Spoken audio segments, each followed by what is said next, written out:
Assalamualaikum warahmatullahi wabarakatuh. Kami dari kelompok 4B Indralaya, saya Pratama Setiawan dan rekan saya adalah Jaspira. Dan saya Ninda Putri. Di sini kami akan menampilkan hasil dari video kelompok kami. Berikut video kelompok kami. Selamat menyaksikan. Tujuan pembelajarannya yaitu mahasiswa mampu menunjukkan sikap tanggung jawab untuk memahami katabolisme asam lemak. Materi singkat. Sel dapat memperoleh bahan bakar asam lemak dari 3 sumber: lemak yang dikonsumsi dalam makanan, lemak yang disimpan dalam sel sebagai tetesan lipid, dan lemak yang disintesis dalam satu organ untuk diekspor ke organ lain. Beberapa spesies menggunakan ketiga sumber dalam beberapa keadaan yang menggunakan satu atau dua. Vertebrata misalnya memperoleh lemak dalam makanan, memobilisasi lemak yang disimpan dalam jaringan, khusus jaringan adiposa, terdiri dari sel-sel yang disebut adiposit, dan di hati mengubah kelebihan karbohidrat makanan menjadi lemak untuk diekspor ke jaringan lain. Rata-rata 40% atau lebih dari kebutuhan energi harian manusia di negara-negara industri maju dipasok oleh triasilgliserol makanan. Walaupun sebagian besar pedoman nutrisi merekomendasikan tidak lebih dari 30% asupan kalori. Triasilgliserol menyediakan lebih banyak dari setengah kebutuhan energi beberapa organ, terutama hati, jantung, dan otot rangka. Triasilgliserol yang disimpan sebenarnya merupakan satu-satunya sumber energi pada hewan yang berhibernasi dan burung yang bermigrasi. Protista memperoleh lemak dengan memakan organisme yang lebih rendah dalam rantai makanan, dan beberapa juga menyimpan lemak sebagai tetesan lipid sitosol. Tumbuhan berpuluh memobilisasi lemak yang disimpan dalam biji selama berkecambahan, tetapi sebaliknya tidak bergabung pada lemak untuk energi.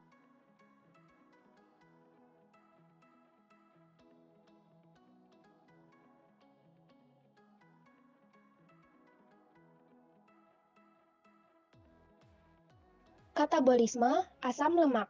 Pada vertebrata, sebelum triasilgliserol yang dicerna dapat diserap melalui dinding usus, mereka harus diubah dari partikel lemak makroskopik yang tidak larut menjadi misel makroskopis yang tersebar halus. Pelarutan ini dilakukan oleh garam empedu, seperti asam taurokolat yang disintesis dari kolesterol di hati, disimpan di kantong empedu, dan dilepaskan ke usus kecil setelah menelan makanan berlemak.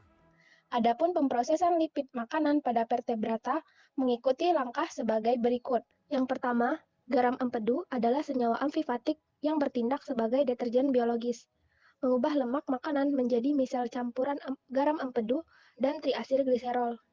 Yang kedua, pembentukan misel sangat meningkatkan fraksi molekul lipid yang dapat diakses oleh kerja lipase yang larut dalam air di usus, dan aksi lipase mengubah triasilgliserol menjadi monoasilgliserol atau monogliserida, dan diasilgliserol atau digliserida, asam lemak bebas, dan gliserol. Yang ketiga, produk kerja lipase ini berdifusi ke dalam sel epitel yang melapisi permukaan usus atau mukosa usus. Selanjutnya, produk tersebut diubah menjadi triasilgliserol dan dikemas dengan kolesterol makanan dan protein spesifik menjadi agregat lipoprotein yang disebut dengan kilomikron. 5. Bagian protein lipoprotein dikenali oleh reseptor pada permukaan sel. Dalam pengambilan lipid dari usus, kilomikron yang mengandung apolipoprotein C2 atau ApoC2 bergerak dari mukosa usus ke dalam sistem limfatik dan kemudian masuk ke dalam darah yang membawanya ke otot dan jaringan adiposa. Di kapiler jaringan ini, enzim ekstraseluler lipoprotein lipase yang diaktifkan oleh ApoC2 menghidrolisis triasilgliserol menjadi asam lemak dan gliserol. Pengambilan oleh sel-sel di jaringan target adalah fase nomor 7. Yang ke-8 di otot, asam lemak dioksidasi untuk energi. Di jaringan adiposa, mereka diesterifikasi ulang untuk disimpan sebagai triasilgliserol. Berikut merupakan gambar pemrosesan lipid makanan pada vertebrata. Oksidasi asam lemak jenuh berkarbon genap. Asam lemak diaktifkan dan diangkut ke dalam mitokondria. Enzim oksidasi asam lemak dalam sel hewan terletak di matriks mitokondria. Asam lemak dengan panjang rantai 12 karbon atau lebih sedikit memasuki mitokondria tanpa bantuan transporter membran. Asam lemak yang memiliki 14 karbon atau lebih yang merupakan mayoritas FFA yang diperoleh dalam makanan atau dilepaskan dari jaringan adiposa, tidak dapat melewati membran mitokondria secara langsung. Harus terlebih dahulu menjalani 3 reaksi enzimatis shuttle carnitin.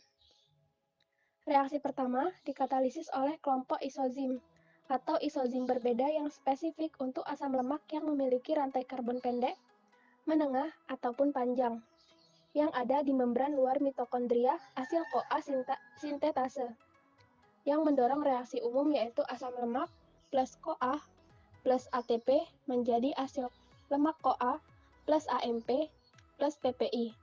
Jadi, asil CoA sintetase mengkatalisis pembentukan ikatan tioester antara gugus karboksil asam lemak dan gugus tiol koenzim A untuk menghasilkan lemak asil CoA yang digabungkan dengan pembelahan ATP menjadi AMP dan PPI.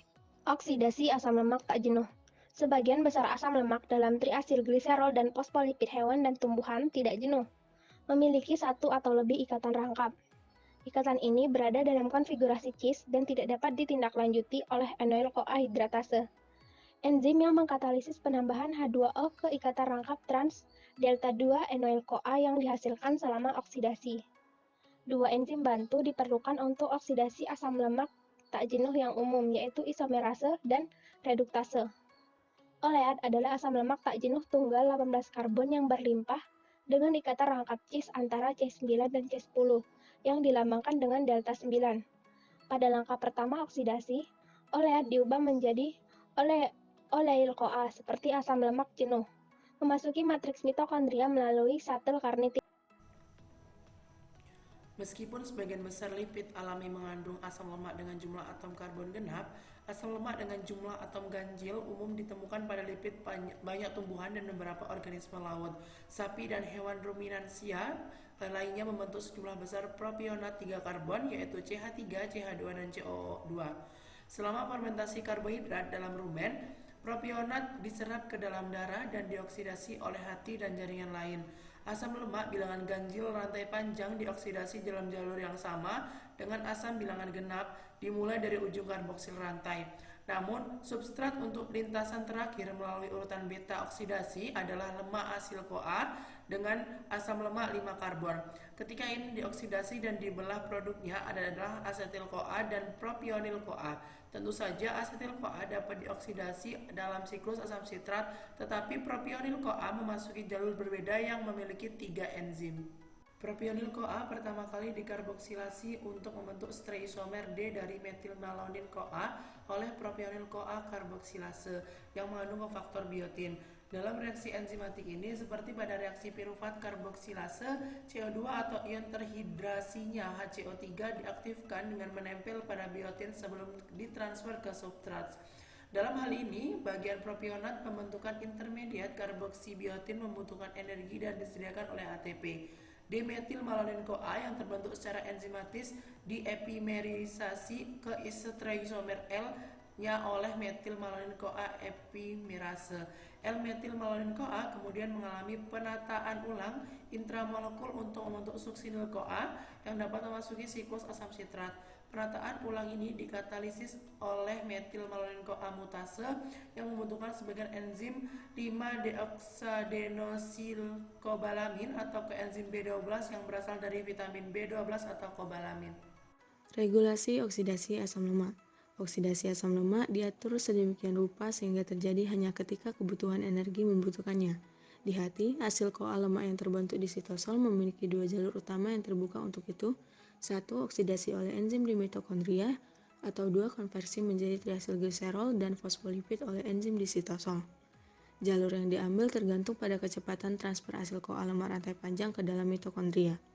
Proses 3 langkah atau shuttle carnitin, di mana gugus asil lemak dibawa dari asil lemak CoA sitosol ke dalam matriks mitokondria, adalah pembatas kecepatan untuk oksidasi lemak dan merupakan titik regulasi yang penting. Setelah gugus asil lemak memasuki mitokondria, mereka berkomitmen untuk oksidasi menjadi asetil CoA. Melanil CoA, zat antara pertama dalam biosintesis sitosol asam lemak rantai panjang dari asetil CoA, meningkat konsentrasinya bila hewan mendapat suplai karbohidrat yang baik. Kelebihan glukosa yang tidak dapat dioksidasi atau disimpan sebagai glikogen diubah dalam sitosol menjadi lemak untuk disimpan sebagai triasil gliserol.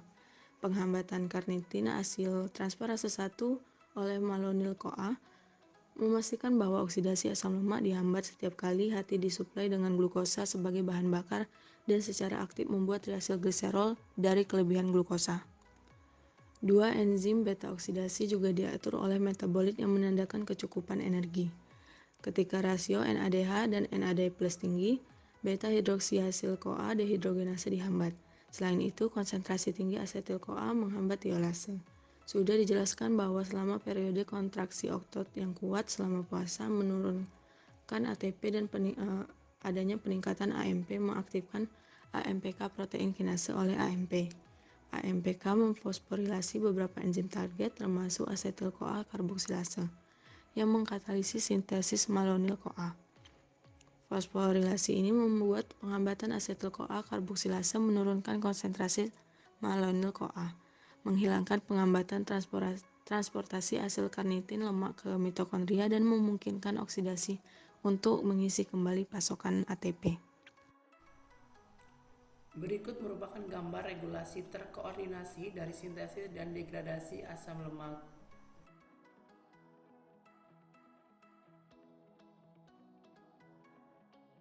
Oksidasi dalam peroksisom. Oksidasi asam lemak juga terjadi di dalam peroksisom.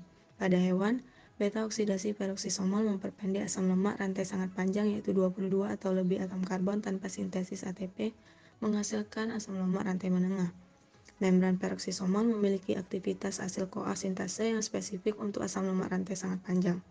Mitokondria rupanya tidak dapat mengaktifkan asam lemak rantai sangat panjang seperti asam tetrakosanoik dan heksakosanoik.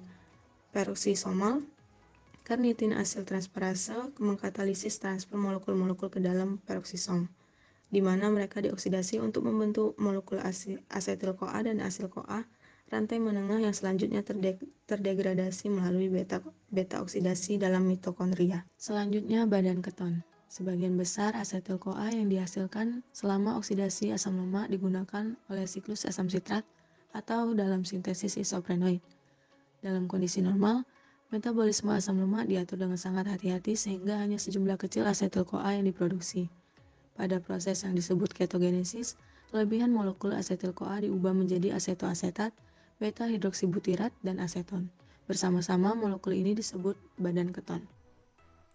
Berikut merupakan gambar pembentukan dari badan keton. Kesimpulan, 1. Pada vertebrata sebelum triasil gliserol yang dicerna dapat diserap melalui dinding usus, mereka harus diubah dari partikel lemak makroskopik yang tidak larut menjadi misel mikroskopik yang tersebar halus. 2. Asam lemak diaktifkan dan diangkut ke dalam mitokondria. Enzim oksidase asam lemak dalam sel hewan terletak di matriks mitokondria. Asam lemak dengan panjang rantai 12 karbon atau lebih sedikit memasuki mitokondria tanpa bantuan transporter membran. 3. Sebagian besar asam lemak dalam triasil gliserol dan fosfolipid hewan dan tumbuhan tidak jenuh memiliki satu atau lebih ikatan rangkap. Sekian video dari kelompok kami. Wassalamualaikum warahmatullahi wabarakatuh.